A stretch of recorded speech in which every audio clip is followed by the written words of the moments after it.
আমরা বাছাই করে করে রাইট প্লেয়ারদেরকে আমরা নিয়ে এসেছি। পুরস্কার আছে, বোনাস আছে। আমি কমিটির সাথে কথা বলে দেখেন, আমাদের বাংলাদেশের এখন ফুটবলে আমরা সাফল্যতা অর্জন করছি। আমাদের বেশ কয়েকটি দল আছে এখন, men's team, women's team, youth team, সব সেক্টরে আমরা কিন্তু খুব ভালো ভালো ইমপ্রেসিভ পারফরমেন্স দেখতে পাচ্ছি। স্পেশালি তো মেয়েদের ব্যাপারে একটু উল্লেখ করে বলতে হয় যে ওনারা এশিয়া কাপে জিতেছে মূল দল, অ্যান্ড ফুটসালে আমরা সাফে চ্যাম্পিয়ন হয়ে এসেছি। আমি বিশ্বাস করি যে আমাদের যে একটা শ্রেণী, যে নারীরা যে পিছিয়ে ছিল বিকজ আমরা অন্যদের আত্মবিশ্বাস রাখতে পারি নাই, সেই দিনটা এখন আর নাই, বদলিয়ে গেছে। এখন সময় এসেছে যে নারী অ্যাথলিটদের উপরে, বিশেষ করে যারা ক্রীড়াতে জড়িত আছেন, তাদের উপরে আরও ইনভেস্ট করতে হবে। আমাদের ইনভেস্ট মানে অর্থনীতি না, এখানে সময় দিতে হবে, প্রশিক্ষণ দিতে হবে, মানে অফকোর্স অর্থ যোগান দিতে হবে। অ্যান্ড আমি বিশ্বাস করি যে আমাদের নারীরা ইকুয়ালি অথবা বেটার পারফর্ম করে আসবে ওয়ার্ল্ড স্টেজে। দল যে কিনা যার নিজস্ব কোনো ভেন্যু নেই, বাংলাদেশে কোনো লাইসেন্সপ্রাপ্ত কোচ নেই, তারপরও চ্যাম্পিয়ন, আঞ্চলিক চ্যাম্পিয়ন, এটা একটু বিচার হয়ে গেল। দেখেন, ফুটসল হলো ইন্ডিভিজুয়াল ট্যালেন্টের খেলা। আমাদের কাছে র ট্যালেন্ট আছে। ইটস লাইক ডায়মন্ডের মতো। ডায়মন্ড আপনি আবিষ্কার করেন, তারপরে কাট পলিশ করে শাইনি করেন। তো আমাদের অনেক ট্যালেন্টেড বাংলাদেশি প্লেয়াররা আছে, স্পেশালি উইমেন।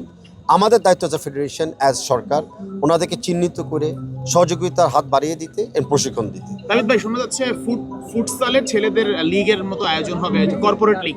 মেয়েদের এমন কোনো প্ল্যান আছে কিনা? ইয়াস, আমরা কিন্তু ফুটসল যখন বলি, আমরা কিন্তু মেয়ে আর ছেলে কোনো তফাৎ দিচ্ছি না। আমরা যখন লিগ চালু করব, একই টাইমে মেয়েদের জন্য ছেলেদের জন্য লিগ চালু হবে। বাট প্রথম চ্যালেঞ্জটা হলো একটা প্লেইং অ্যারিনা। আপনারা জানেন যে অ্যাকচুয়াল ফুটসল যে ফরম্যাট, ওই ফুটসল ফরম্যাটে কিন্তু অ্যারিনা বাংলাদেশে কিন্তু নাই। আমরা অনেক সময় 5-a-সাইডকে বা 7-a-সাইডকে কিন্তু মিক্স আপ করি with version of futsal.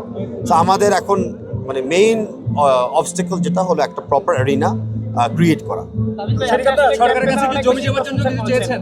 Captain আপনাকে দুটো শিরোপা এনে দিয়েছে, সামিরা খাতুনের জাতীয় দলে খেলার ব্যাপারে আপনি কোনো সাহসী সিদ্ধান্ত নেবেন?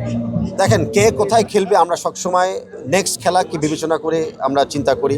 আমাদের অনেকগুলো ক্রাইটেরিয়া থাকে। তো আমরা আজকে যে ফুটসল নিয়ে চিন্তা করেছিলাম, অনেকে মনে করেছিল যে টিম হবে না বা টিমে কারা কারা আসবে। আপনি ঠিকই দেখেন যে আমরা বাছাই করে করে রাইট প্লেয়ারদেরকে আমরা নিয়ে এসেছি, মেন এবং উইমেনদেরকে। এরকম নেক্সট ম্যাচ যখন আসবে, টুর্নামেন্ট আসবে, আমরা সবসময় প্রস্তুত আছি নতুনভাবে জিনিসটাকে দেখা। দেখেন, আমি ওভাবে লাকে বিশ্বাস করি না। যে আমি মনে করি যে আমাদের নতুন নির্বাচিত কমিটি যেভাবে কাজ করে গিয়েছে, বর্তমান সরকারের যারা দায়িত্বতে আছেন, যারা যেভাবে সাপোর্ট করে দিয়েছে, আর যেভাবে প্লেয়াররা ডেডিকেশন শো করেছে, it was only possible to succeed. মানে এটাতে পিছিয়ে পড়ার কোনো জায়গা ছিল না। আমি আপনাদেরকে একটু আগে বলেছিলাম বাংলাদেশ সেনাবাহিনীর কথা। ওরাও যেভাবে সাপোর্ট দিচ্ছে, মেয়েদেরকে প্রশিক্ষণ দিচ্ছে, নারী লিগে অনেকে খেলছে।